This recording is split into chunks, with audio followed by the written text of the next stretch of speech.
हरे कृष्णा।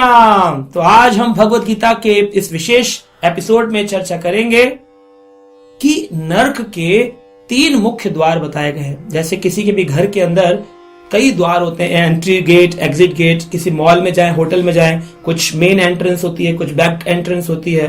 तो नर्क के भी जाने के 3 मुख्य द्वार हैं। क्या नाम है, बता सकते हैं? आइए सुनते हैं भगवान श्री कृष्ण ने गीता के 16वें अध्याय के श्लोक संख्या 21 में क्या कहा। भगवान कहते हैं, त्रिविधम नरकस्य इदं द्वारम नाशनम आत्मनः कामः क्रोधस्तथा लोभस्त तस्मात् एतत्त्रयं त्यजे। त्रिविधम नरकस्य इदं द्वारम नाशनम आत्मनः। 3 प्रकार के नरक के द्वार हैं। कौन कौन से? कामः, क्रोधः, लोभः। ये 3 नरक के द्वार बताए गए। पहला है काम, यानी कि अगर कोई व्यक्ति काम से लिप्त है। काम भी कई प्रकार के हैं। जैसे लोग सोचते हैं काम का मतलब केवल काम वासना, नहीं। काम का मतलब है इस संसार में भोगने की इच्छा। ये कामातुरता है। कामातुरता है मैं हूं मालिक संसार का, सिद्धो हम बलवान सुखी। मैं ही सुखी हूं, मैं ही सिद्ध हूं, मैं ही बलवान हूं, मैं ही भोगी हूं। सिद्धो हम बलवान सुखी, ईश्वरम अहम परम भोगी। मैं ही ईश्वर हूं, मैं ही परम भोगी हूं। कंट्रोलर बनने का जो ये भाव है, ये काम है। एक्चुअली ये सूक्ष्म रूप से काम वासना ही है ना। खाली स्त्री पुरुष आकर्षण ही काम वासना नहीं है, संसार में भोगने की इच्छा भी काम वासना है। ये काम नरक का द्वार है। हम कौन है? हम भगवान के नित्य दास हैं। नित्य दास की स्थिति है भगवान की सेवा करना। मान लीजिए हमारे शरीर में एक उंगली है। इस उंगली का क्या कर्तव्य है कि ये उंगली मेरे इस शरीर की सेवा करे। यानी कि मुझे कहीं खुजली है तो आदमी स्क्रैचिंग करेगा, खुजा देगा। तो इस उंगली ने क्या किया? इस शरीर की सेवा करी। लेकिन अगर इस उंगली को काट दें, अलग निकाल दें, ये शरीर की सेवा ना करे, कहीं नहीं मैं अलग से रहूंगी, अकेले रहूंगी, मुझे नहीं जरूरत इस शरीर की, तो ये उंगली भी गल जाएगी, कुछ समय बाद सड़ जाएगी, इसमें कीड़े पड़ जाएंगे। लेकिन जब तक ये शरीर से जुड़ी हुई है, इस पर मक्खी भी नहीं बैठती। मक्खी बैठती है तो हम उड़ा देते हैं। मक्खी उड़ाने की भी काम आती, मच्छर उड़ाने की काम आती। यानी कि जब तक अंश अंशी से जुड़ा रहेगा तब तक वो हरा भरा भी रहेगा, क्योंकि वो उसकी सेवा करता है।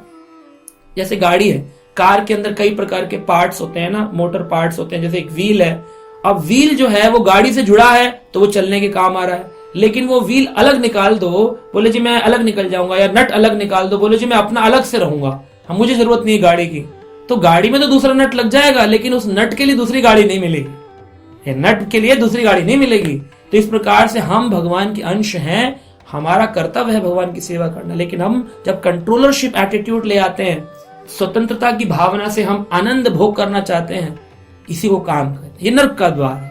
क्रोध, दूसरा द्वार है क्रोध।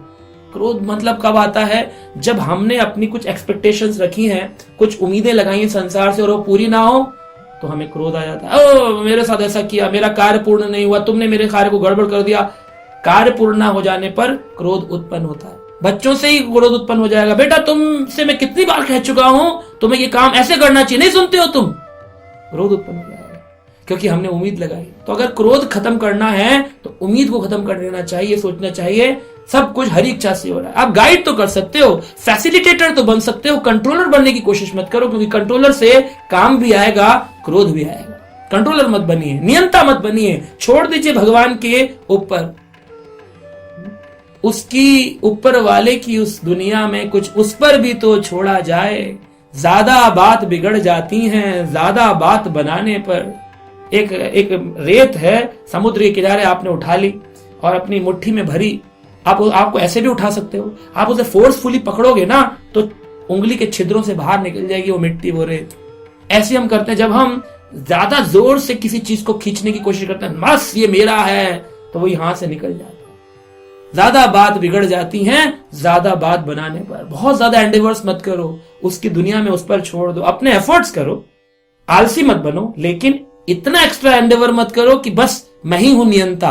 अरे ईशावास्यम इदम सर्वम यत् किंचा जगताम जगत। इस ईश्वर है इसके नियंता, परम नियंता। उनकी इच्छा से सूर्य निकलता है, उनकी इच्छा से चंद्रमा निकलता है, उनकी इच्छा से व्यक्ति सांस ले रहा है, उनकी इच्छा से प्रकृति चलती है। उन पर छोड़ दो। लेकिन लोग ऐसा नहीं करते हैं, इसीलिए क्रोध में आ जाते हैं, छोटी छोटी बातों पे गुस्सा आता है। और तीसरा है काम क्रोध लोभ। लोभ यानी लालच। कहते हैं पाप जो आदमी करता है ना, उसे पता नहीं चलता अनजाने में वो क्यों कर बैठता है। पाप के भी माता पिता होते हैं। पाप का बाप है, बाप यानी पिता, पाप का पिता है लोभ। ये लोभ जो है इसका पुत्र है पाप। अगर कोई व्यक्ति लालची ना हो, उसका पाप समाप्त हो जाएगा, पाप नहीं करेगा वो। आदमी कहता है मैं चाहता नहीं हूं, फिर भी प्रभु जी हो जाता है मुझसे पाप, मैं क्या करूं, हाउ टू कंट्रोल इट। आप चाहते ही नहीं। अगर आप चाह रहे होते कि ना हो तो आपको अपना लालच सूक्ष्म रूप में आके देखेंगे, रूट कॉज एनालिसिस करेंगे, रूट में जाएंगे, जड़ में जाएंगे तो पाएंगे कि हर पाप के पीछे लालच छुपा हुआ है। एक कथा आती है बहुत सुंदर। एक बार एक गांव में एक पंडित जी रहते थे। पंडित जी ने प्रण लिया था कि मैं हमेशा शुद्ध आहार का ही भोजन भक्षण करूंगा, यानी सुपाक भोजन स्वयं पकाऊंगा और फिर उसको भोजन ग्रहण करूंगा। लेकिन एक बार उन्हीं के मोहल्ले में रहने वाली एक वैश्या स्त्री थी। उसके मन में भाव आया कि मेरे पास इतना धन है, लेकिन इस धन का क्या काम जो मैं साधु सेवा नहीं कर सकती, साधुओं की सेवा नहीं कर पाती, भगवान की सेवा नहीं कर पाती। उसने प्लान बनाया कि मैं प्रसाद पर पंडित जी को बुलाऊंगी और उनको कुछ दक्षिणा दूंगी और मैं उनसे पुण्य की प्राप्ति हेतु आशीर्वाद प्राप्त करूंगी, मेरे पाप घटेंगे। जबकि ऐसा होता नहीं है। जितने पाप किए उसका पाप का फल मिलेगा, जितने पुण्य किए उसका पुण्य का फल मिलेगा। पाप माइनस पुण्य, पुण्य माइनस पाप, ऐसा नहीं होता। ये मैथमेटिक्स नहीं है, ये स्पिरिचुअल मैथमेटिक्स। 7 पाप किए हैं और 2 पुण्य किए हैं तो 2 पुण्य का अलग फल मिलेगा, 7 पाप का भी भोगना पड़ेगा। ऐसा नहीं होता 7 - 2 हो जाएगा, 5 पाप का ही मिलेगा। तो इस प्रकार वैश्या ने लेकिन सोचा कि चलो कुछ धर्म परायण कार्य करूंगी, साधु सेवा करूंगी, कुछ तो मेरी मति चेंज होगी। तो मति, वृत्ति बदल जाती है, वृत्ति बदलेगी, आगे पाप बंद हो जाएंगे। पंडित जी को बुलाया। पंडित जी कहते नहीं नहीं, मैं इस वैश्य के हाथ का खाना नहीं खा सकता हूं, मैं शुद्ध आहार भोजन करता हूं, जो शुद्ध व्यक्ति हो उसके हाथ से बना हुआ, भगवान को भोग लगा हुआ, मैं सुपाक या तो खुद बना करके खाता हूं। तो वैश्या बड़ी दुखी हो गई। वो स्त्री बोली कि अब मैं अच्छा कार्य करने चली, किसी ने मेरी सहायता नहीं करी। तो उनकी एक सहेली थी, वो बोली मैं आपकी मदद करती हूँ, मैं जाती हूँ पंडित जी को बुलाने। कहा ब्राह्मण देव, ब्राह्मण देव। कहा बोलो। कहा वो आपको भोजन पे बुलाना चाहती है, आपने मना कर दिया। कहा मैं एक अशुद्ध स्त्री के हाथ का भोजन नहीं खा सकती। कहा आप नहीं जानते हैं, वो आपको 100 स्वर्ण मुद्राएं दक्षिणा में भेंट करने वाली थी। कहा क्या 100 स्वर्ण मुद्राएं? अच्छा, इतने में तो मेरे घर का सारा प्रॉब्लम ही सॉल्व हो जाएगा। तो उनके मन में जैसे ही लालच आया, उन्होंने कहा लेकिन किसी को बताना मत, मैंने इसके घर का आहार ग्रहण किया है, और वो चले गए। इस प्रकार देखते हैं लालच के कारण उन्होंने पाप कर बैठे, एक अभक्ष्य भोजन को उन्होंने ग्रहण कर लिया। तो व्यक्ति अपने ब्राह्मणत्व से गिर सकता है, अपने संस्कारों से गिर सकता है, लेकिन लालच को समाप्त नहीं कर पाता। यही कारण है उसके बंधन का, बंधन कारक है ये सारे कारण। तो आशा करते हैं कि हम इन 3 प्रकार के जो ये द्वार हैं इनको बंद करके रखें, ताकि हम नर्क के ग्रेट वे टू हेल, है ना, बोलते हैं highway to Jaipur, highway to Pune, highway to, है ना, जाते करनाल, हाईवे बने हुए बड़े बड़े, 4 लेन, 6 लेन, 8 लेन। ये है 3 लेन हाईवे टू हेल, नर्क जाने का हाईवे। इस हाईवे से बचें और अपने को सुरक्षित रखें, अपनी इस वृत्ति को बदलें और अपने जीवन को अच्छा बनाएं। गीता वीकली सुने, गीता पढ़ें, भगवान के नाम का जप करें। हरे कृष्णा।